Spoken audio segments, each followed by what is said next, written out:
Salam sejahtera, namo buddhaya, namo Amitabha, salam Indonesia maju. Ya, mohon maaf tadi ada telepon. Ya, tampaknya sepertinya Mak Melikyong sedang sekalian juga siap. Jadi kita ulangi tadi, dalam keadaan sekarang ini sepertinya semakin dekat sekali virus COVID-19 dengan diri kita, menimpa pada orang-orang terdekat dengan kita. Maka kita harus menjaga keseimbangan dan kesehatan tubuh kita dan imun kita serta kesiapan batin kita. Jangan sampai kita juga drop dan pikiran kita juga stres. Karena virus bisa masuk ketika kita badannya lagi lemah, lagi stres. Demikian juga semoga kita berdoa untuk Imlek di tahun kerbau ini, mungkin effortnya harus lebih kerja keras. Semoga bisa diatasi segera. Ya. Jadi terima kasih pada semua yang hadir pada saat ini. Kita tunggu kehadiran Mak Melikyong. Kita akan berbincang-bincang tentang parenting, keluarga, dan bagaimana bakti itu penting banget untuk menyambut tahun kerbau. Sebenarnya semuanya juga penting, bukannya cuma tahun kerbau aja ya. Setiap saat bakti adalah memegang kunci terpenting dalam kehidupan.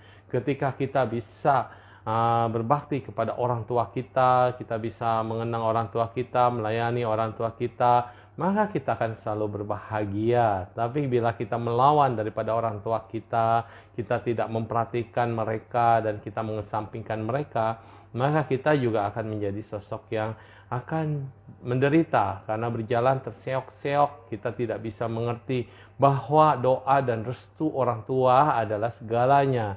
Nah, ini dia si emak baru datang ya. Kita panggil beliau Mak Melikyong. Bebenah heuy, bebenah. Udah mau Imlek bebenah. Baik. Teman-teman sekalian, sahabat yang berbahagia. Menjelang senja, usia kita semakin senja. Yang dibutuhkan bukan lagi kekayaan. Yang dibutuhkan bukan lagi segalanya yang bisa membuatmu menjadi superpower, kekuasaan, kedudukan. Yang dibutuhkan adalah cinta kasih dan kasih sayang. Udah hadir si emak, kemana aja ini emak? Aduh, aku ngobrol sendirian. Tadi bukannya kedengaran nggak? Kedengaran, jelas. Okay. Kedengaran. Oke. Ini lama-lama mukanya kayak saya kalau lihat kayak dari Bu Meta. Jadi mirip-mirip kita bertiga ya. Iya. Ada Ko Abe tuh. Gimana, baru bangun Ko Abe. Aduh, siang amat bangunnya. Tadi pagi ditungguin. Iya. Nah, udah mau gimana, sibuk apa nih. Kabar? Mama udah pada belanja belum nih? Mau Imlek. Kita kayaknya tahun di rumah ini aja ya. Iya, tahun ini benar-benar bingung ya. Tahun ini benar-benar bingung gitu. Jadi sebenarnya kalau pengen belanja kita juga sekarang takut gitu kan. Kan semua kita udah komitmen sama, maksudnya udah bicarakan sama adik-adik ipar juga gitu. Bahwa ya udah tahun ini kayaknya kita Imleknya pakai Zoom deh. Iya, soalnya kemarin baru aja ada yang meninggal kan, satu keluarga itu kena semua. Terus dia demi Imlek tetap belanja ke mall gitu, kebutuhan sehari-hari. Padahal dia sudah terindikasi positif satu keluarga. Tapi dia karena ingin ya begitu belanja, jadi dia turun tuh ke pasar belanja segala macam. Padahal kalau kita sadari ya bahwa dengan begitu dia juga menyebarkan virus ini kepada yang lain. Jadi kadang-kadang kita bijaksana, bukan karena orang lain gak kena, dan karena kita kena, kita berharap orang lain kena. Jangan. Tapi kita ya sudahlah, udah keadaannya kayak gini, sembuhkan diri dulu, dan kita positif terus berpikir, kita pasti sembuh. Jangan kemana-mana dulu. Iya, halo Adi Lukman. Saya barusan antigen nih suhu. Hasilnya pasti negatif. Negatif. Karena ceria terus, bahagia. Karena gini, lucunya gini, sekarang ini digigit nyamuk pun bisa digabung-gabungkan sama COVID. Oh, demam berdarah ya, demam berdarah. Bukan, saya kan digigit nyamuk, terus mungkin karena tidur nggak sadar gitu ya, saya garuk, ada luka itu jadi lukanya itu apa infeksi kan. Nah, begitu infeksi terus akhirnya sampailah ke sekelan lah gitu kan. Terus demam gitu. Demam gitu. Langsung udah pemikirannya udah gimana ya, Negatif. karena di sini kan saya kan ada mama mertua kan gitu. Terus Iya, mama khawatir. mertua juga minta dikerok gitu kan. Waduh. Nanti itu kan jadi khawatir gitu kan. Iya, iya, Nah, iya. jadi akhirnya ya mau nggak mau saya pikir nggak apa-apa, itu kita harus lakukan supaya kita lebih tahu gitu. Ini barusan selesai tes dia udah minta ke bank. Oh, iya, tukar duit baru buat cucu. Iya, sekarang udah nggak zaman pakai ampau sekarang. Pakai itu aja, Iya, pakai Oppo atau transfer. Grab transfer. Iya, betul. QRIS. Udah Iya, modern, nih. udah canggih. Nah, terus kita hari Betul. ini nih ngomong-ngomong nih, bahwa bakti ya, ngomongin bakti ya. Apalagi kan Mak Meli ini dengan EMK-nya, EMK, bukan SMK. Iya. Nah, jadi Mak ini menata keluarga dari yang biasa sampai yang luar biasa, dari anak muda sampai yang tertua. Nah, menata keluarga kan tidak Iya. mudah ya. Nah, jadi bisa cerita-cerita, Ya, sharing-sharing gimana kekuatan daripada bakti itu sendiri gitu, bakti. Iya, kalau kita kan bicaranya gini, kalau misalnya nih ya sekarang kalau di usia saya kan punya anak-anak ya, bagaimana anak-anak kami itu suatu hari, saya rasa mungkin nggak ada orang tua yang nggak berharap kalau anaknya itu nanti jadi anak yang uhau gitu ya, bukan bicara tentang kita minta mereka balas budi, tidak gitu ya, gitu. Tapi semua orang tua kan kalau anak-anak jadi anak yang uhau, anak yang punya bakti, itu kan suatu nilai ya, suatu nilai keberhasilan bahwa orang tua itu telah mendidik dengan baik. Kan kira-kira seperti itu gitu. Nah, sebelum kami melihat anak-anak seperti itu gitu, justru saya memutuskan bahwa saya dengan suami saya mulai dari bagaimana kami mempraktekkan terhadap orang tua kami gitu. Wow. Karena kami sangat menyadari ya, karena sangat kami sadari bahwa anak-anak itu bukan pendengar yang baik, tapi mereka itu adalah perekam yang sangat ulung sekali. Oh, mereka bukan pendengar gitu. yang baik, tapi perekam yang ulung. Oke, merekam. Iya, ya. betul, Suhu. Gitu. Nah, kira-kira apa sih yang saya ingin mereka rekam? Saya ingin mereka merekam yang baik-baik. Mereka merekam sesuatu yang dia bisa lihat secara langsung gitu ya. Nah, apa aja gitu. Nah, kalau misalnya concern saya kepada bakti, berarti ya bagaimana caranya saya melakukan bakti itu secara nyata gitu, dilihat sama anak-anak kayak gitu. Oh, Suhu itu di rumah kami itu ya sebelumnya ini ya, jadi ada mama saya, ada mama mertua saya, ada papa mertua saya, 3 orang tua tuh ada di satu rumah. Nah, menurut banyak Suhu bilang, kan? aduh kalau sampai 3 orang tuh sudah melahirkan satu dewa ya, kayak gitu.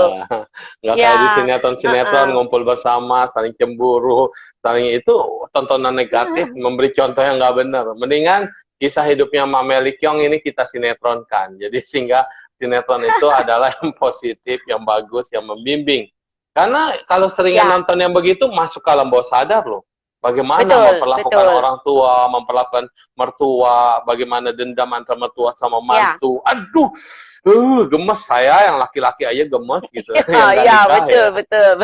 Masuk ke alam bawah sayang sadar. loh. Iya. Betul, sayang sekali Suhu. Saya dulu tuh, cuman kalau dulu kan saya belum ke publik kayak gini ya. Harusnya kisah-kisah yang dulu tuh kalau bisa di videoin lucu-lucu, banyak banget hal-hal yang lucu-lucu gitu. Ditulis, jadi sampai yang film. misalnya kayak kami nih di kamar itu kan di kamar nih ya, di kamar saya tuh sampai nggak ada TV karena saya mau kasih lihat sama anak-anak bahwa mama papa juga tidak nonton TV gitu. Jadi di kamar saya nggak ada TV, di kamar anak nggak ada TV, yang ada TV di kamar mama sama mertua gitu. Jadi ngumpul semua kalau mau nonton ke sono.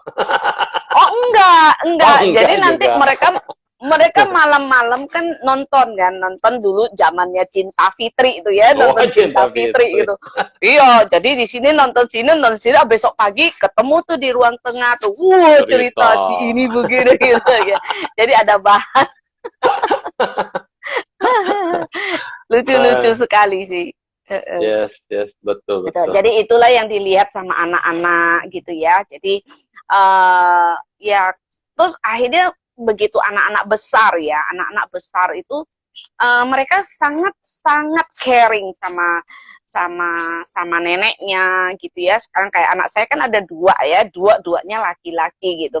Nah kalau misalnya kayak kita pergi ke mall, nah yang satu gandengin neneknya, yang satu gandengin saya kayak gitu. Jadi butuh senang digandeng. aja. Harusnya bapaknya yang gandeng atau sini dong darling. Yeah. Iya, bapaknya gandeng. Anak-anak nonton kakeknya aja ya. Yes. Iya. Oke, terus suasana kebahagiaan di meja makan. Masih ada nggak tuh makan bersama? Apa udah makan masing-masing? Enggak, kalau kami tetap mempertahankan yang namanya makan malam ya. Jadi makan malam sebisa mungkin kami pertahankan makan malam. Nah, kalau misalnya kalau mama tuh dia nggak bisa, dia misalnya dia harus makan lebih pagi. Kalau jam 5 itu dia udah harus makan gitu ya. 5 pagi. Nah, kalau saya kan 5 sore. Enggak, jam 5 sore. Biasa mama makan dulu gitu ya. Nah, kalau suami itu kan baru kembali itu sekitar jam 7. Nah, jam 7 seandainya saya lapar sekali gitu ya. Jadi saya izin dulu nih, boleh nggak saya makan dulu? Nah, makan tapi ketika papanya pulang gitu ya. Nah, semua masih kumpul walaupun dia tidak makan, tapi momen itu mereka akan kumpul di situ. Gitu. Keren. Jadi itu salah satu caranya kami bahwa bukan berapa banyak waktunya kami bersama-sama gitu ya, tapi ada sedikit waktu yang membuat kami itu punya kualitas di situ. Yes, anak-anak nggak ada yang komplain. Karena biasa anak-anak sekarang kan maunya makan di kamar atau makan duluan lah nanti kita belakangan gitu. Jarang banget yang mau ngikutin orang tua sama-sama, katanya kalau makan satu meja reseh, itu kata anak-anak yang curhat tuh. Kalau makan sama-sama reseh gitu. Enggak tuh. Enggak ya. Gimana ciptain kondisi itu? Apa dari orang tuanya sendiri yang harus memulai ya? Betul. Kalau suami saya itu dari anak-anak masih kecil, jadi selalu bilang bahwa harinya, maksudnya saat yang paling bagus itu adalah ketika kita ada satu momen untuk kita ketemu dari kecil itu selalu kayak gitu. Dari kecil ya sudah kami mulai. Kalau makan itu pasti kumpul bersama gitu. Iya. Jadi itu dari kecil sudah kami mulai. Nah sampai remaja masih bisa nggak sih gitu. Nah ini yang saya pikir peran dari laki-laki itu sangat luar biasa sekali, peran ayahnya ya. Jadi kalau suami saya bilang kalau Sabtu sama hari Minggu itu adalah harinya keluarga gitu misalnya gitu ya. Jadi anak-anak kami kalau Sabtu dan Minggu itu selalu mereka prepare bahwa itu adalah waktunya dia bersama dengan keluarga. Kalau Senin sampai hari Jumat nah itu tidak masalah gitu. Nah, sampai ada satu saat ketika yang besar dulu mulai punya pacar gitu ya. Nah, nggak apa-apa. Jadi hari Sabtu dia boleh pergi sama pacarnya, tapi hari Minggu dia tetap harus bersama dengan keluarga. Gitu. Pacarnya sama yang lain. Enggak ya. Pacarnya sering ikut gitu. Oh, dia ikut. Ya, iya, kalau enggak nanti waduh bisa ketarik yang lain hari Minggu ya. Jadi menumbuhkan kesadaran berkeluarga, inilah namanya menata ya. Menata itu ya berarti kayak kita ada barang disusun, tata letaknya gimana biar kelihatan bagus, harmonis, dan kayaknya nyaman. Yang paling susah kan dapat kenyamanan. Rumah kita bagus banget, betul. Rumah kita indah banget, ditatanya bagus, tapi nggak nyaman. Nggak nyaman bukan karena rumahnya, tapi karena orang-orangnya. Nah ini dia, ditata keluarganya seperti Mak Mel ini tiap hari menata. Lihat aja di belakang aja pohonnya bonsai tertata rapih gitu ya. Itu artinya menata gitu. Dan harmonis keluarga itu bisa dirasakan, bukan cuma ditulis di buku, bukan cuma yang kelihatan di luar atau ditunjukkan di sinetron.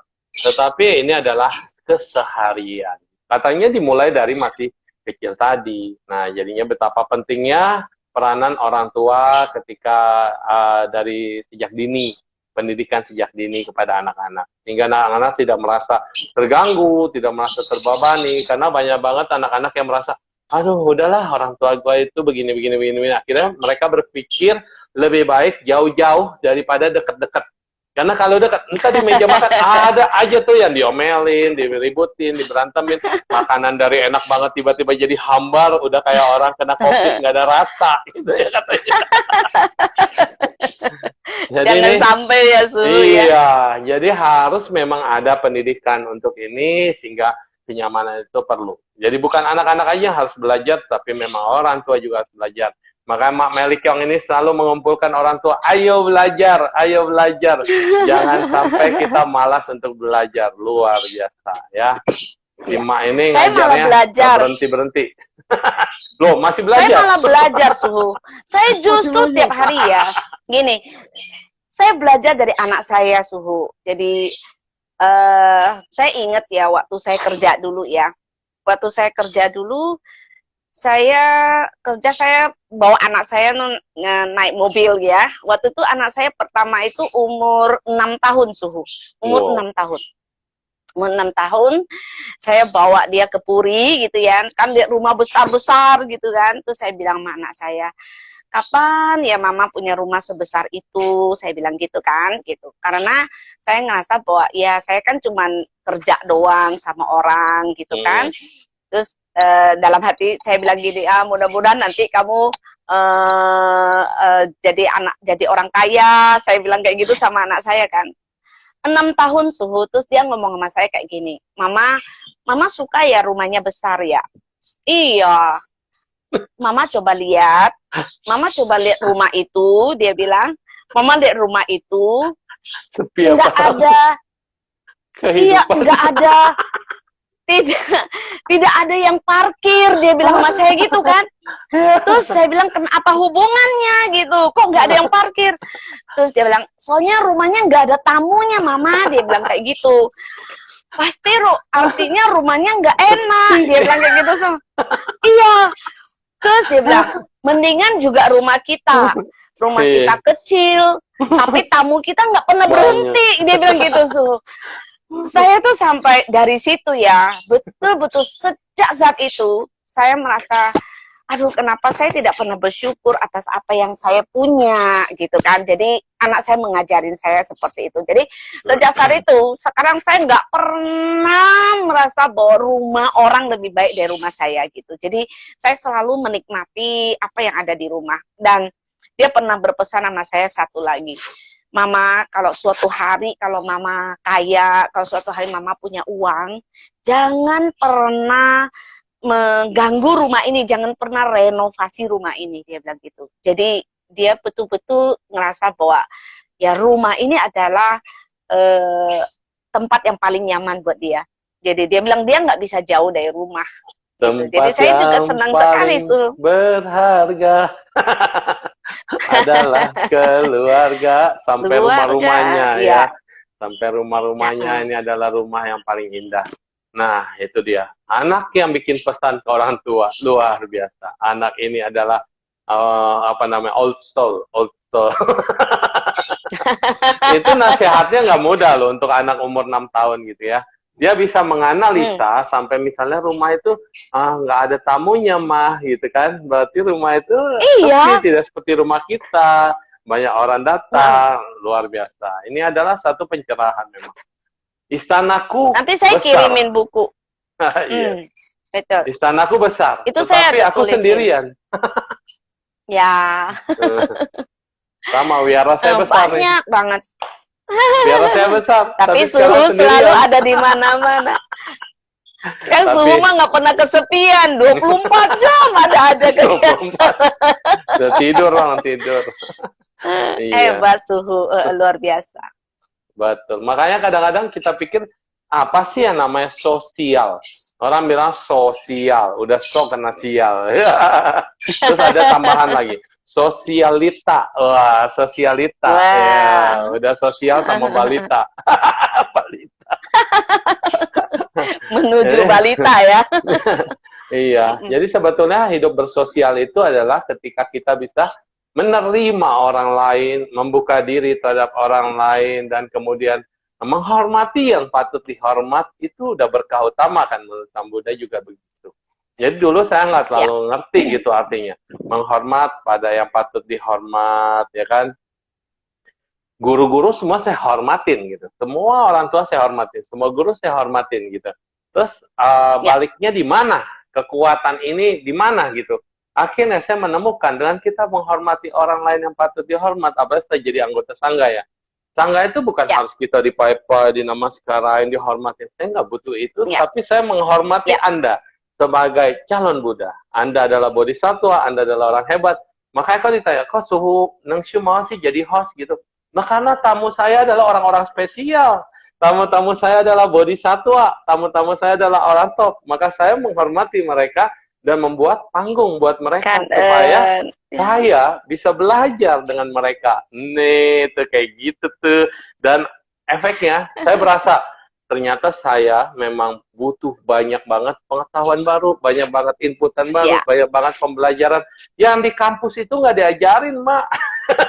Betul, betul. Pengalaman Setuju hidup, sekali, Bu. Ya. Pengalaman hidup itu luar biasa, ya. Iya. Ya, betul. Jangan dipanggil betul, ibu dong, mentang-mentang cantik nih aku. Kebiasaan ngomong sama ibu-ibu. Suhu, betul dia. Suhu. Itu kedengarannya. Betul, Suhu. Betul sekali, Bu. Aduh, beautiful. Ada cerita lucu loh, Mak. Ada cerita lucu, Mak. Apa? Dulu aku kan ke Pacet, di Pacet, di Wirasukma di Pacet. Tahu kan? Itu ada sumur 3 pancuran, sumur 7 pancuran. Nah, aku kan dari atas turun, nggak kelihatan ada tulisannya gitu. Kalau dari bawah kelihatan, sumur 3 pancuran untuk wanita. Jadi aku nggak tahu. Jadi saat itu ya aku cuci muka aja panas-panas. Aduh, seger banget. Minum dikit. Oh, seger banget. Kepet-kepet semuanya. Seger. Aku nggak tahu itu sumur apa beneran baru pertama datang. Udah selesai. Bante Upaseno dulu sekarang udah mantan ya. Terus Bantenya bilang ke saya, bro, apa? Itu untuk wanita, bro. Dia ketawa terus saya bilang, masa gitu ya. Terus baru turun aku lihat dia. Untuk wanita. Oh. Dan ajaibnya. Tapi bener kan? Aduh, itu percakapan kita. Nah, satu hari itu saya dipanggil Samini. Kan dulu masih Samanera ya. Samanera itu kan Sami. Kalau Samini itu ya Samaneri gitu. Samini saya mau bertanya. Di 3 tempat saya talk show. 3 tempat saya ngobrol ceramah kayak gini, 3 tempat yang berbeda. Semuanya pada ngomong Samini. Oh, I'm so beautiful.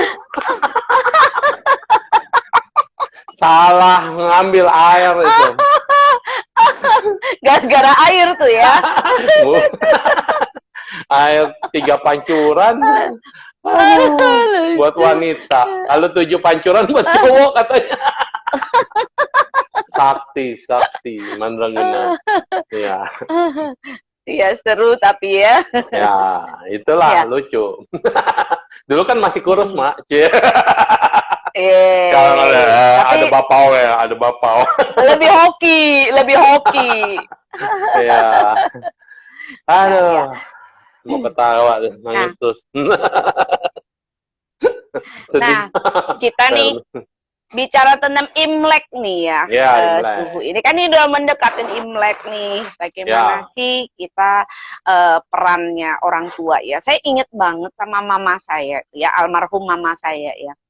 Jadi selalu dulu dia pesan ke saya tuh kayak gini, kalau Imlek jangan pernah melupakan pakaian dalam dari mertua kamu. Yang dalam? Baru dengar. Iya. Oh ya, oke, terus. Itu mama saya tuh selalu mengingatkan saya itu. Jadi saya beli tuh buat papa mertua, buat mama mertua, buat mama saya gitu. Saya sebenarnya karena mama saya itu sebenarnya agak kurang ngobrol ya. Mama saya itu terlalu diam. Saya pernah saya pernah ngomong begini, saya pernah tulisin satu tulisan bahwa ibuku mengajari aku dalam Iya, bisu. iya, Karena kesulitan dia secara ekonomi waktu dia masih muda gitu iya, ya.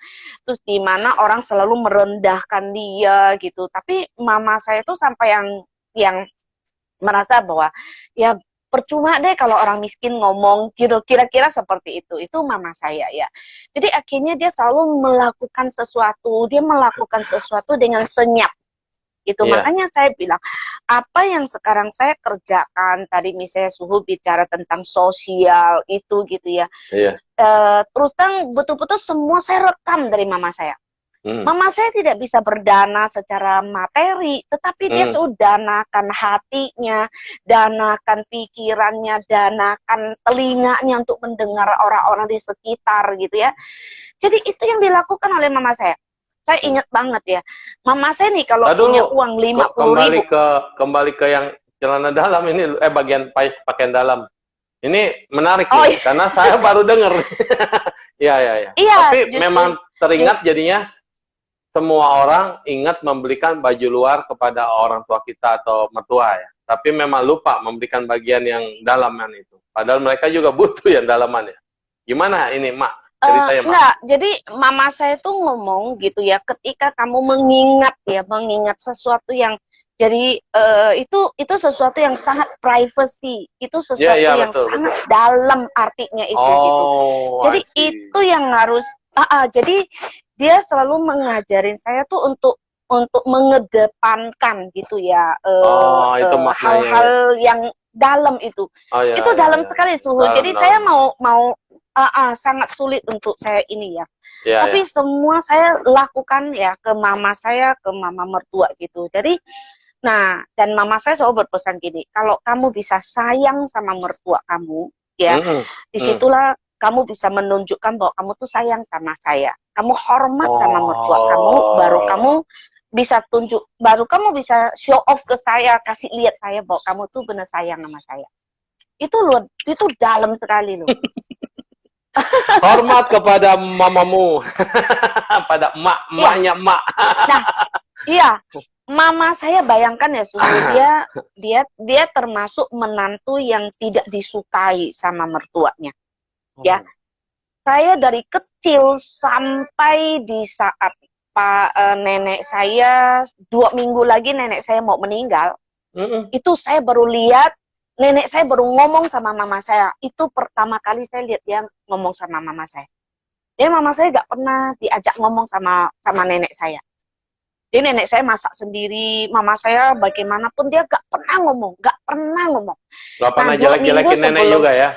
Gak pernah jelek-jelekin nenek nggak ya? pernah, nggak pernah, Oh, nggak dia pernah. terima Makanya dengan tulus. itu yang saya lihat. Iya, iya. Wow, Jadi silent. itu luar biasa sekali, itu luar biasa sekali ya.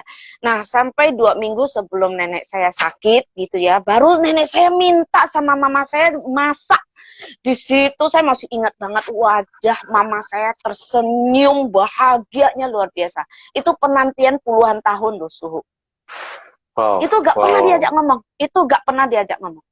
Jadi Oke, makanya pause dulu, pause. saya Pause dulu. uh, Jadi, saya ingat di Taiwan, saya pernah baca buku ya, Near Death Experience. Karena kan saya senang baca buku-buku kayak gitu ya. Memang orang pengalamannya setiap mau menjelang kematian, itu yang akan dia cari bukan siapa-siapa adalah tapi orang yang dia merasa ada beban, yaitu musuh dia atau biasanya mertua sama mantu nih. Biasanya saat dia mau mengakhiri hidupnya, dia udah tahu kira-kira mungkin udah dijemput atau udah ada gambaran gitu ya. Biasanya dia harus memperbaiki hubungan ini untuk melancarkan perjalanannya. Jadinya di setiap cerita, ada beberapa 5 atau 6 cerita yang saya baca, itu biasanya mereka akan mencoba ngajak ngomong, memperbaiki, dan minta maaf. Dan endingnya itu so touching banget. Tapi persoalannya, dari 5 orang 6 cerita ini, 6 atau 5 orang cerita ini, nggak kayak ada yang mamanya si emak ini, Mak Meli. Jadi artinya biasanya mereka ribut. Kalau ini kan si emak, mamanya emak ini terima banget perlakuan mertuanya ya. Dia nggak pernah ngomong, nggak pernah jelek-jelekin lagi, dan dia terima. Dan saat terakhir mau minta baikan atau minta masak, dia sangat happy banget dan dia nggak ada dendam. Iya. Itu perbedaannya. luar biasa. Itu luar biasa Ya, sekali. lanjut, Mak, lanjut. Wah, ya. Jadi makanya apa yang didapatkan oleh mama saya itu kalau Yes. misalnya saya kalau misalnya mengalami sesuatu, wah itu mah kecil gitu. Oh. Jadi saya ngerasa itu hal yang kecil sekali karena saya melihat langsung. Nah, belum lagi kayak misalnya dulu kalau di kampung kan nggak ada telepon, nggak ada apa gitu ya. Nah, kalau saudara datang gitu, nah biasalah kalau nenek-nenek itu kan kalau nenek saya suka kayak show off gitu, kayak dia nggak diperhatikan kayak gitu. Nah itu terus mama saya dikirimin surat, diomelin gitu sama saudara saya di Jakarta gitu ya, kalau dia nggak ngurusin orang tua lah gitu ya. Nah, saya beruntung waktu kecil itu, saya kalau lihat mama saya nangis. Kenapa mama nangis? Saya bilang kayak gitu kan. Sudahlah anak kecil nggak usah tahu, dia bilang gitu. Dia nggak pernah mau kasih tahu sama saya kenapa gitu. Gitu. Wow. Tapi itu hebat sekali. Hebat. Saya benar-benar belajarnya luar biasa dari mama saya. Yes. Wah, ketika mama saya pergi pun luar biasa sekali loh suhu. Luar biasa sekali. Waktu dia meninggal itu bagus sekali. Luar biasa. Bodhisatwa jangan-jangan emang. Iya. Mak, ya, jadi bodhisatwa ngelahirin bodhisatwa juga nih. Ya mudah-mudahan tuh, mudah-mudahan. Tapi emang kalau cerita semua bodhisatwa ya kayak gitu ya, hidupnya nggak pernah diangkat-angkat, hidupnya nggak pernah kayak dipuji atau dapat panggung atau apa, selalu ditekan, selalu tapi dia melatih kesabarannya, dia tahan, dia nggak ceritain lagi keluar, dia jalani, dia tanggung, dia pikul, ya kan, kayak Yesus juga memikul salibnya, dia nggak minta murid-muridnya, tolong dong bantuin aku kan guru kalian, enggak juga, jadi dia tanggung semuanya, dijalanin kayak Kuan Yin Pusat gitu kan. Nah, endingnya yang luar biasa. Wow, merinding. Waktu mama saya meninggal ya. Waktu mama saya meninggal, itu kita 5 hari di rumah duka itu. Itu 5 hari itu yang mau sembayangin dia banyak sekali. Sampai saya nolak suhu karena nggak ada waktu. Jadi habis ini. Sampai 3 aliran ya. Jadi dia waktu meninggalnya itu didoain dari MBI ya, gitu, terus dari pokoknya semua Theravada, Tantra ya, sampai yang Jepang itu, yang Shinto itu marah-marah, Bu Meli, saya nggak dapat kebagian. Saya bilang saya nggak tahu mama saya bisa begitu. Sampai Bante Itayono sampai ngomong, waduh, mama kamu tuh luar biasa. Bener-bener loh, itu ya. Terus apa yang dia keluarkan ya, yang kami keluarkan waktu dia mulai sakit sampai akhirnya di pemakaman, di kremasi. Itu angkanya persis seperti yang dia dapat dari PayPal. Jadi dia tidak menyusahkan, pas persis gitu. Wah, itu udah beberapa orang tuh, Mak, yang begitu, Mak. Betul-betul kejadian, Mak. Benar. Ada beberapa orang yang begitu. Itu tekadnya dia, Mak. Sewaktu masih dia sakit atau masih hidup, dia bilang, semoga nanti tidak merepotkan anak cucu. Dan semoga semuanya sampai selesai bisa betul-betul tidak merepotkan anak cucu. Benar-benar bisa pas, Mak. Benar-benar itu berarti masih memiliki yang benar-benar. Ya, ada yang begitu. Ya, itu luar biasa. Sampai di hari terakhir ya, itu sampai ada satu teman saya yang Islam itu, dia datang, dia chat ke saya, tapi dia tidak datang, dia chat ke saya. Dia bilang, saya ketemu sama mama kamu, dia bilang gitu. Oh ya, saya bilang, kenapa? Mama kamu cuma pesan gitu bahwa sekarang dia happy sekali, dia sudah sangat tadinya dia nggak percaya gitu, karena saya kan kerja gitu kan, gitu, saya kerja. Ngapain sih kamu kerjanya bidang kayak begini, kamu kan masih butuh uang lah gitu kan. Jadi mama saya tuh selalu khawatirkan saya gitu. Tapi di hari terakhir itu dia lewat teman saya pesenin gitu bahwa saya sudah lega gitu, karena saya bisa ngelihat Meli itu bisa menjalankan semuanya itu dengan baik gitu. Jadi ya saya juga senang.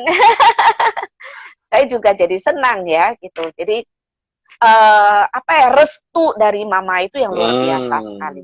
Itu luar biasa sekali ya.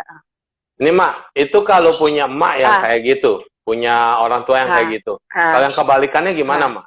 Ada yang curhat, dia dikebukin, dipukulin, terus kalau itu maknya selalu bikin rusuh sama orang lain, ribut sama orang lain, entah sama kokonya, entah sama cicinya, dan dia diminta bela dia.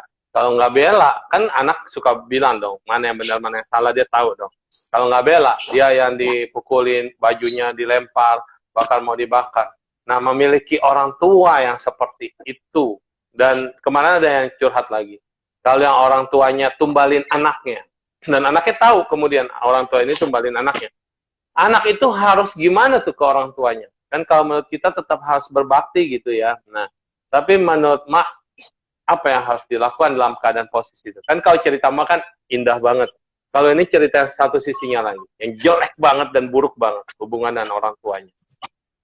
Tapi itu anak Ya. kandung ya, bukan anak tiri ya. Bukan anak tiri, bukan anak yang gak disuka gitu ya. Benar-benar anaknya sendiri. Ini sebenarnya juga terjadi pada mama saya Oh sebenarnya. ya. Gitu. Oh. Jadi ya ada salah satu kakak saya itu juga seperti itu gitu ya. Jadi makanya saya bilang ini peran parenting ini yang setelah saya urut-urut, parenting ini yang betul-betul itu menjadi satu kunci ya, Suhu ya gitu. Nah ini misalnya gini, ketika kakak saya usia yang masih muda sekali, nah karena keadaan si mama itu nggak bisa menghidupi kami semua, jadi mama harus memilih, jadi si kakak terpaksa dititipkan ke Dititipin. saudara. Nah, Ya. ya, jadi dari situ touchingnya antara orang tua sama anak itu Anak. nggak ada, ya. Ya. Dan si anak itu kan tidak mengerti, dia nggak Iya. bisa dikasih tahu bahwa begini gitu tuh nggak bisa Iya. ngerti. Tapi yang ada di dalam pikirannya, kenapa saya yang dipisahkan? Yes. Gitu. Why? Nah dari situ, nah sedangkan si mama tuh ngerasa bahwa saya yang bersalah gitu. Jadi dia terus merasa dia bersalah. Nah akhirnya apa?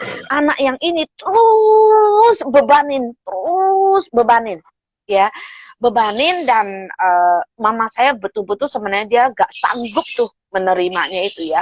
Nah jadi saya nih sebagai anak yang lain, saya mencoba mensupport gitu ya, bahwa oke, saya coba support koko saya supaya mama saya tidak terlalu susah gitu. Yeah. Gitu, itu yang saya mencoba lakukan ya gitu. Memang tidak mudah kalau untuk anak itu tadi, kalau anak itu yang dia punya orang tua yang nggak dia apa ya, dia susah gitu ya untuk hadapi orang tua itu. Kalau kita di dalam ajaran agama Buddha itu pasti berarti itu semua kan ada hubungan dengan karma ya harus gitu. bayar Jadi utang lah. ya kita mesti terima bahwa ini kita terima hutang karma aja gitu, hutang karma. Nah dengan catatan ya udah lebih banyak kita lakukan kebaikan ya kita limpahkan jasa Ada terus mama. ya. Nah ya ini kesempatan gitu loh. Tapi jangan membenci lagi gitu. Iya. Kalau kita nanam karma yang buruk lagi kan berarti nggak akan selesai gitu. Betul. Iya kan? Nah, tapi menghadapi orang tuanya itu gimana ya? Maksudnya orang tua yang kayak gitu kita nyadarin orang tuanya, butuh anaknya sendiri yang ngomong ke orang tuanya, atau kita butuh tangan ketiga. Misalnya kayak tangan emak gitu ya, Emak Meli Kyong, yang bisa ngajar ke orang tuanya, atau bagaimana gitu untuk menghadapi kasus ini. Karena kalau sama saya kan saya pasti bilangnya, oh ya kamu banyak doa aja, banyak begitu. Tapi ini luka batin udah ke anaknya. Dan ini terus-terusan terjadi pada orang tuanya. Dan kalau saya yang tampil di depan orang tuanya, bisa-bisa saya yang dimusuhin. Jadi harus emak-emak sama emak-emak kali ya. Bisa nyambung ya. Ya, itu gini. Sekali lagi ya, sebenarnya orang luar nggak bisa sebenarnya gitu. Jadi orang luar nggak bisa ya. Nah kembali lagi kalau misalnya si anak terhadap orang tua, sekali lagi kita nggak bisa mengubah orang tua. Kita nggak bisa mengubah siapapun. Jangan mengubah orang tua. Saya mau mengubah anak saya aja nggak mungkin. Suhu gitu. Tapi yang saya lakukan, kalau saya ingin sebuah perubahan, saya lakukan perubahan itu pada diri saya sendiri dulu. Gitu loh. gitu. Jadi misalnya oke, kalau hadapin kayak begitu, kalau saya ikut kasar kan pasti nggak akan ada solusinya kan. Betul. Oke, nah kalau dia ngomong kasar kita pelan aja. Saya yakin nggak mungkin kalau orang yang kasar terus kita pelanin dia bisa tambah kasar gitu. Itu rasanya nggak mungkin gitu. Bisa kita katanya, nanti Mak. pelajarin. Bisa, kalau itu bisa, Mak. Kasar, Masa? dipelanin tetap kasar. Oh ya? Karena ini kalau kami kayaknya memang ada peranan dari yang ketiga gitu. Maksudnya di belakang dia yang memang awalnya pemarah di belakang dia.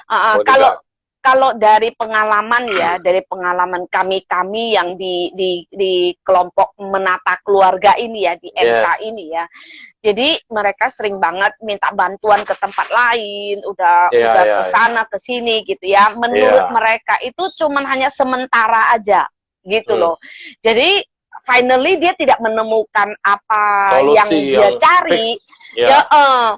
Nah, ketika dia gabung dengan kami, dengan konsep mindful parenting itu tadi, yang pertama yaitu 5 dimensi itu tadi loh, gitu. Kita nggak bisa, kita harus menerima bahwa oke, ini mama saya ada di depan saya, ini permasalahan itu ada di depan saya. Jadi nomor satu kita harus terima dulu, dulu. Nah, habis terima, nah kita dengarkan, kita dengarkan. Oke, sekarang mama maunya saya seperti apa gitu. Daripada kita bikin dia kesel terus gitu, mama maunya seperti apa. Dukung gitu, kan? mama. Tapi ngomong-ngomong sebelumnya sinyalnya lagi jelek di sana ya. Gimana sinyal? Iya, lagi jelek. Tadi bagus tuh. Nah, tadi cakep bagus banget. Ya. Ini seperti mau hujan. Oh iya. Saya pindah ya. Iya, jangan jauh-jauh ya. Jangan pindah ke rumah tetangga. Ini enak loh. Kalau di sini, kalau signal saya kalau bermasalah, itu tetangga sudah bisa bantu. Nah, saya pindah ke tetangga.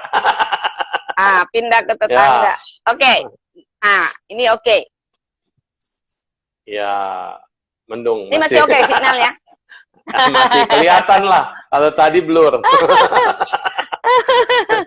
Oke. Lanjut, Mak. Ini ada saya. Jadi dengan 5 dimensi itu saya bilang ya udah, ayo kita orang yang melakukan perubahan di dalam diri kita sendiri. Kita belajar mendengarkan, ya. Nah, mendengarkan orang tua kita maunya kita seperti apa sih gitu. Jangan kita yang mau. Kalau kita yang mau kan berarti kita selalu ingin mengubah orang lain. Nah, tapi orang tua kita menginginkan kita seperti apa. Dan ya kita yang berusaha untuk terus perbaiki. Terus yang kedua ya udahlah, kita nggak usah menghakimi mereka, nggak usah menghakimi. Tapi apa sih yang saya terus gali ke dalam yang aku harus berubah?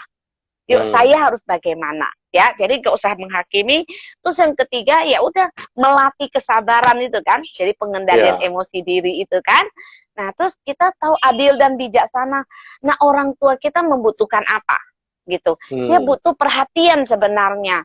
Dia butuh teman gitu. Dia butuh kita lebih care sama dia gitu. Nah, jadi itu yang kita bisa lakukan gitu. Tapi kalau ada tipe-tipe orang yang kayak jadi Wang Hao nggak sih? Ibu Suri gitu yang kejem banget gitu. Ada tipe-tipe manusia model begitu nggak? Kan ada cerita-cerita kerajaan, Ibu Suri, wah galaknya ampun sampai main cas. Iya, ada orang tua yang model begitu nggak sih? Penasaran gitu. Ada. Jadi makanya waktu kami misalnya kayak kita sharing ya, saya sering banget dengerin juga seperti itu gitu kan. Sampai yang, saya lihat sendiri itu ada orang tua yang misalnya dia cerita, barusan nih saya pukulin anak saya 6 bulan. Dia nangis, saya pukul dia, saya tampar dia. Tuh kebayang nggak tuh suhu 6 bulan? Gitu, lakukannya seperti itu gitu kan. Nah terus waktu dia tanya sama saya, terus saya tanya, ketika kamu mukul anak kamu, boleh nggak ceritakan ke saya apa yang kamu rasakan gitu. Jadi dia bilang yang dia rasakan, dia sebenarnya dia kesel sama suaminya, jadi limpahkan limpahkan emosinya itu ke anaknya.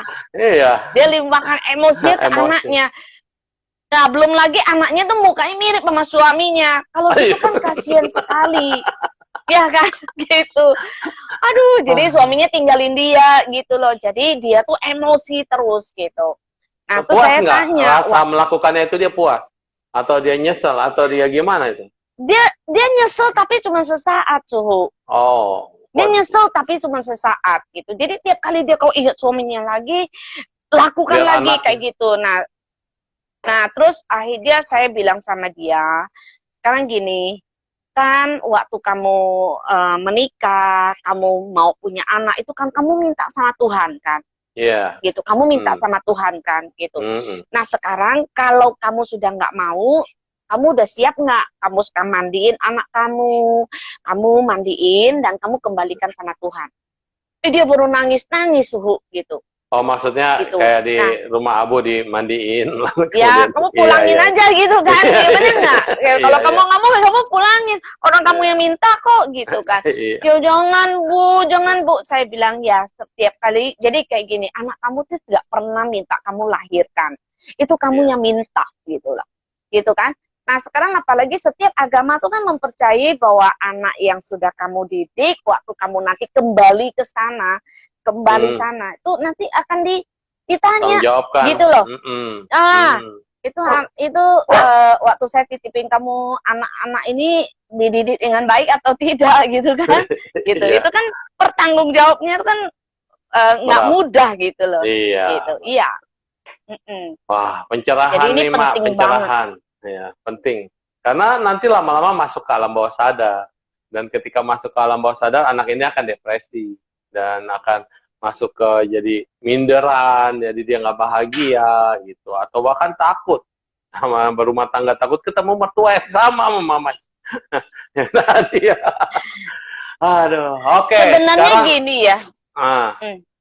ya lanjut lagi, Mak. Tanggung. Sebenarnya gimana?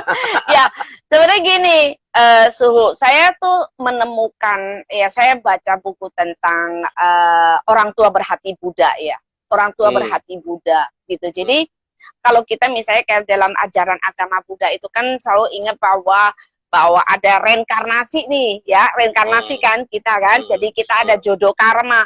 Kenapa sekarang anak kita itu bisa bersama kita? Itu karena jodoh karma kita tuh dekat sekali. Kuat. Iya. Nah, memungkinkan nggak kalau dulu anaknya kita itu adalah orang tua kita? Bisa. Gitu loh. Bisa, ya. Ya kan? Gitu. Ya. Nah, jadi kalau kita ingat seperti itu, artinya ini adalah kesempatan buat kita membalas budi baik orang tua kita. Oh. Gitu. Kalau ya kan?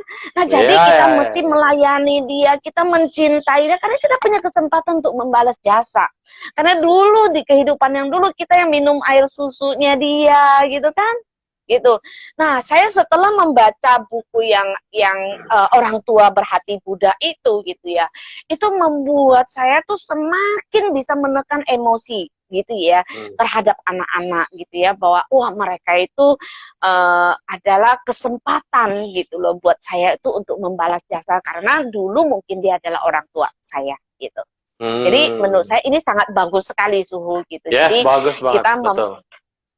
Ya, jadi kita juga bisa mengendalikan emosi kita, ya. Jadi saya kalau ngomong sama anak-anak itu, wah enak sekali Suhu. Jadi caranya ngomong sama mereka, cara mereka memperhatikan saya. Kalau saya memperlakukan mereka, oh kadang ada rasa bersalah, saya minta maaf, kayak gitu. Itu juga mereka senang sekali, gitu. Iya, terakhir Mak, terakhir. Udah tinggal 2 menit. Ya masih ada 10 menit. Itu kalau namaskara atau sungkeman, diimlekan gitu ya, sungkem atau namaskara. Gimana itu? Kekuatannya, powernya, terus saat melakukannya. Terus ada juga orang tua yang nggak mau loh dinamaskarain atau disungkemin gitu, nggak mau. Karena katanya, gue belum mati. Saya termasuk yang belum pernah melakukan itu, Suhu. Gitu. Karena apa? Ya karena gini, mama saya juga tidak mau. Nggak mau dan sekarang mertua juga tidak mau gitu ya. Jadi apa ya, karena suami saya juga karena nggak pernah dapat tradisi-tradisi seperti itu gitu ya, gitu. Jadi itu yang belum pernah saya dapatkan kesempatan itu gitu. Nah, jadi makanya jadi saya kalau ketika saya punya kesempatan di wihara, saya bisa lakukan lakukan ke Bante gitu. Nah, buat saya itu sangat luar biasa sekali gitu. Jadi Tapi memang mungkin tidak dicoba setiap boleh orang. Imlek ini bilang, Ma, ini zaman pandemi, nggak bisa kemana-mana. Bante-bante aja saya namaskarain. Ini adalah orang tua. Sunang Syu aja pakai nama Sunang Syu. Sunang Syu bilang, kata Buddha, orang tua adalah arahat yang hidup di rumah. Masa saya sama suhu, sama Bante, saya namaskar ke orang tua enggak? Kan pandemi, wihara tutup, Mak. Jadi emak wakil ya, gitu. Coba. Saya coba ya. Suruh duduk, Saya coba ya. iya. Mudah-mudahan Yang penting, dapat ya. Oke, karena oke. konsepnya katanya kan kalau belum mati nggak boleh dinamaskarain. Jadi bukannya begitu. Sebetulnya kenapa mati dinamaskarain? Karena itu adalah namaskara terakhir, penghormatan terakhir. Karena kamu tidak bisa lagi namaskara setelah orang tuamu dikuburin.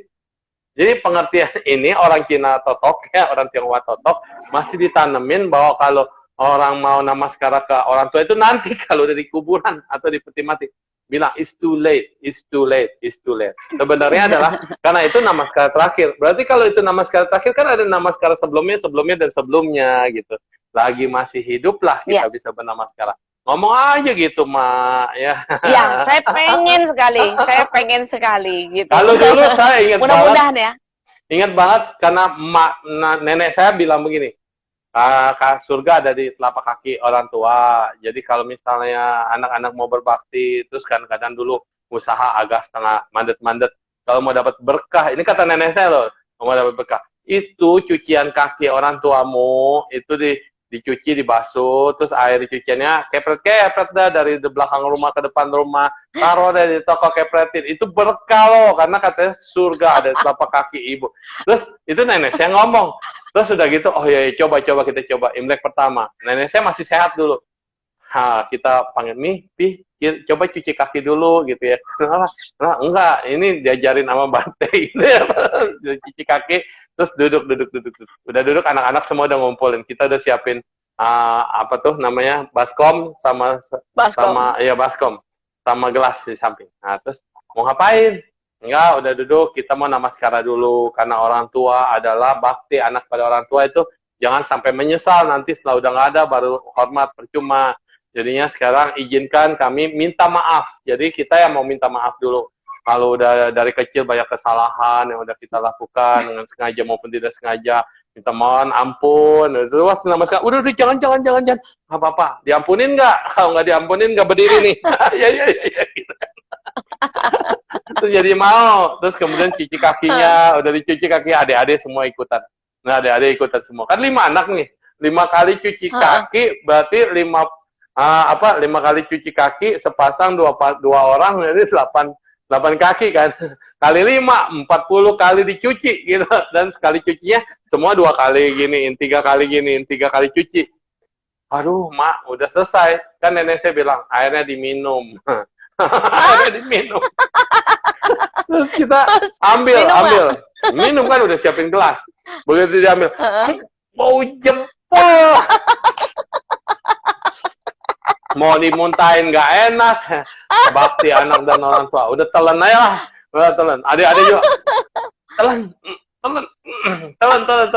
Mama papi ketawa ya berdua. Ngapain lu diminum, jorok? Terus pantesan bisa gemuk sekarang ya karena minum lagi. Terus akhirnya tahun depannya lagi saya pakai parfum aja lah biar wangi, kasih bunga, kasih parfum. Jadi kan nggak mungkin diminum, racun. Tapi akhirnya saya kepret-kepretin lah dari rumah, dari belakang ke depan ke toko. Ya benar, ada perubahan banget. Jadi ada cahaya lagi gitu kayaknya. Dan orang tua itu lucu banget ya, bisa ya udah dimaafin. Ya Miko ada salah, kita nangis-nangisan, peluk-pelukan. Ya itu, kita belajar. Itu budaya tradisi Buddhis dari Sri Lanka, dari mana dulu kan orang Sri Lanka kan begitu. Kita namaskara itu begini karena tangan kita masuk ke kaki Buddha gitu. Nah sekarang dipraktekkan sama mereka yang Muslim kan, Lebaran, sungkeman gitu. Ya umat Buddha bilang, oh, masih hidup, belum mati. Itu mati itu penghormatan terakhir, mah. Terakhir. Iya, iya, iya. Ya mungkin itu juga ya, jadi nggak mau tuh. Nah, takut mau mati katanya kan gitu kan. Aduh, padahal ya. Luar biasa ya. Jadi bilangnya mau Ya. maafkan, mau minta maaf. Kalau mau minta maaf orang tua menerima. Karena dia bilang, lo semasa hidup banyak dosa, lo buruan sama sekarang. Kalau kita bilangnya, saya mau menghormati mama, jangan, nggak perlu. Tapi kalau kita bilang minta maaf, iya bener lo banyak dosa. Nanti mesti dibilang gini ya, udah pokoknya namaskara dulu baru dapat angpau ya. Iya. Syaratnya begitu. Terus ya udah deh gitu. Kalau nggak dapat angpau gitu. Iya. Durhaka nggak kayak gitu? Enggak lah. Nah, kita bilang kita mau minta maaf seumur hidup belum pernah kan minta maaf gitu, basuh kaki ya. Kan bayangin nih, Yesus aja membasuh kaki murid-muridnya. Terus Paus juga kan basuh kaki yang di penjara ya segala macam. Dan Buddha mengajarkan kita untuk basuh kaki orang tua kita, memang betul seperti itu. Nah, tapi orang tua kita nih yang kolot tuh mau nyon. Itu penghormatan terakhir, mah. Ini penghormatan minta maaf. Tapi jangan diminum deh airnya, bener. Aduh, nggak enak, bau jempol. Malah lu cuci kaki loh pakai sabun. Mau muntah nggak enak. Lo muntah ke muka lagi. Iya. ya kayak suku sebagai itu ya penutup ya. Ya, oke. Saya ngelihat bahwa banyak mungkin sekolah minggu dimanapun, mau ajaran Kristen, mau di Buddha, mau teman-teman yang saya nggak tahu kok di Muslim lakukan itu apa enggak gitu ya, basuh kaki orang tua gitu ya. Nah sekarang itu kalau orang tuanya sendiri tidak menjadi orang tua yang baik, ya saya rasa nilai dalam dalam mencuci kakinya itu values-nya itu sangat berbeda sekarang Suhu gitu. Nah sekarang anak-anak, saya pernah menghadiri sebuah acara ya gitu ya. Jadi 400 pasangan tuh orang tua sama anak gitu ya. Begitu mau basuh kaki gitu ya, basuh kaki. Terus anaknya lagi basuh kakinya, maknya lagi selfie videoin gitu. Ada. Ya kan? Terus anaknya juga dalam hati juga basuh nih, ngapain nih tiap hari pukulin aku gitu kan. Jadi nggak ada nilainya, nggak ada artinya gitu kan. Nah habis itu aku bilang oke, stop lu boleh nggak stop panitia stop gitu. Terus begitu saya lihat di belakang itu ada satu keluarga ya, jadi kakeknya, ada mama, ada papa, ada cucunya gitu ya. Boleh nggak keluarga itu yang diundang ke depan gitu. Jadi begitu diundang ke depan ya, terus dia duduk, begitu cuman duduk aja gitu, anaknya begitu pegang kain aja anaknya udah nangis gitu. Karena ada yang dilakukan oleh orang tuanya. Itu orang tuanya tuh pantas untuk dapatkan itu. Orang tuanya pantas untuk dicintai, pantas untuk dihargai. Ada perasaan dia bersalah gitu kan. Nah coba kalau yang kayak begini gitu, saya bilang jangan gitu. Nah sekarang kan kembali lagi itu sebenarnya sesuatu jadi menjadi cermin kita untuk introspeksi diri. Nah, sekarang pertanyaannya, sudahkah kita menjadi orang tua yang pantas untuk dicintai anak-anak kita? Nah, ini pertanyaannya aja ya, gitu. Ini yang kita mesti lakukannya bersama-sama, Suhu, gitu. Baiklah, semoga kita semua menjadi anak yang berbakti, menjadi orang tua yang sadar, yang tahu, dan jangan berubah. Jangan telat untuk berubah. Dan jangan bilang nggak bisa berubah, pasti bisa berubah. Ayo kita berubah dan kita kembangkan untuk kebersamaan. Karena yang penting adalah sakit di jiwa, bukan sakit jiwa ya, sakit di jiwa, dimulai dari sakit hati. Ulangin ya. Sakit di jiwa dimulai dari sakit hati. Sakit hati dimulai dari perlakuan, dari ucapan maupun dari pikiran. Dan ketika ini explode, nanti meledak, sudah terlambat. Anda sudah dinyatakan pasien sakit jiwa. Jadi benahilah jiwa kita dulu sekarang dengan menjaga hati, dan hati-hati menjaga hati, supaya kita tetap penuh dengan hati yang penuh cinta kasih dan belas asih Terima kasih, selamat siang semuanya, dan Ibu Meli akan melanjutkan Selamat siang. talk show selanjutnya. Jangan lupa minum Ya, dulu. ya, ya, ya.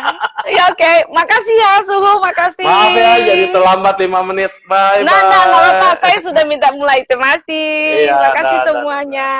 Thank you. Thank you, Suhu.